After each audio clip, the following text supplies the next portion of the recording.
Now, this song I haven't sung since 1963 when I was working for Bill Monroe.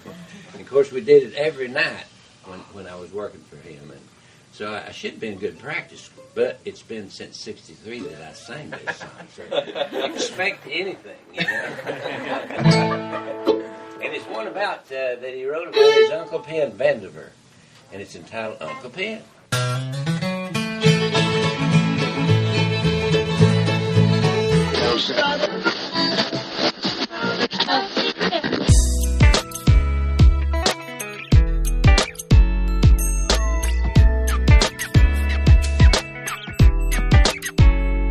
Hi, everybody. It's Todd Conklin. This is a Pre-Accident Podcast, a safety moment. And the topic of the safety moment by special request, thank you very much, is the idea of post-job briefings. Now, I started with the Del McCoury clip of one of my favorite songs, Uncle Pen. And I love how Del McCoury talks about doing a job every night, but he hadn't done it since 63, and there could be surprises. What would you say if I started this safety moment, this operational excellence moment, by saying this statement? Planning for the work you're going to do begins with a post-job briefing of the work you just completed. In fact, I'm going to suggest to you that when you look at the job wheel, plan, do, check, act, kind of the classic Baconian scientific method, we have it wrong. That planning doesn't start until we engage learning from past jobs. And the only way we can engage learning from past jobs is to create a moment where we, in fact, go out and gather information about how work happened. Now, you know by this point in this journey that in order for us to prevent accidents, we have to study how safe work is accomplished. That's really important to what we want to do. And to do that, one of the very best tools we can do is ask some post-job questions. They're not very difficult, but they're incredibly important for us to ask. And those post-job questions really are as simple as what went right, what went wrong, what hazards did we find, which ones did we miss, and what surprised you. But what's important is creating an opportunity and a value set amongst your workers for the importance of post-job briefing. Now, I work with a lot of drilling and completion people in oil and gas, and one of the things that I think is remarkable is because of the way their work is set up and because of the way they actually do the job, they have to brief the crew that follows them on the status of the operations before they actually make the handoff. Now, what's interesting about that is I'm going to suggest that drilling and completion guys, for the most part, have a really strong debrief culture. And it's built into their work by the way they do their job.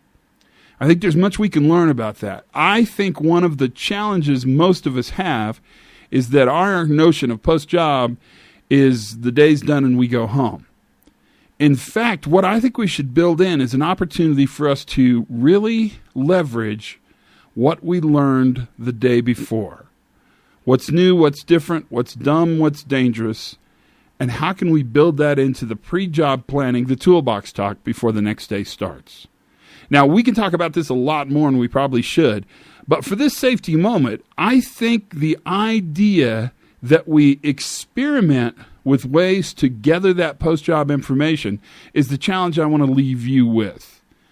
Build in time to learn how the work happened yesterday before you start the work today. Whether you do that at the end of the day, which is perfect, or whether you do it at the beginning of the next day, which is also perfect, we want to leverage the opportunity of understanding how work happens when we're successful. That's the safety moment for today. I hope you enjoyed it immensely. In case you're wondering, I'm going to go ahead and leave Uncle Pen in completion at the end of this safety moment because I think everybody ought to have a chance to hear Uncle Pen. Tom Garrett, this is for you. Thanks for listening. Have fun. Do something great and learn something every day. And for goodness sakes, be safe.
Sing